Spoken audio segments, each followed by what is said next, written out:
काही दुर्लक्षित घटक जे आपल्या शासनाच्या माध्यमातून काम करतात आणि जनतेला सेवा देण्याचं काम करतात ते असुरक्षित आहे, त्यांना मिळणारे पगार कमी आहे आणि या संदर्भामध्ये आपण अंगणवाडी सेविका, अंगणवाडी मदतनीस या छोट्या छोट्या मागण्या आहेत, परंतु त्यांना त्यांच्या केलेल्या कामाच्या प्रमाणे मूल्य मिळत नाही, वाढ दिलेली असली तरी पुरेशी नाही।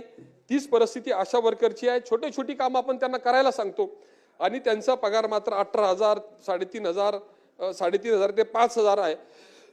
तो मागणी त्यांची वाढवण्याची आहे। त्या संदर्भामध्ये सकारात्मक निर्णय घ्यावा। पोलीस पाटलांचा मोर्चा चालू आहे।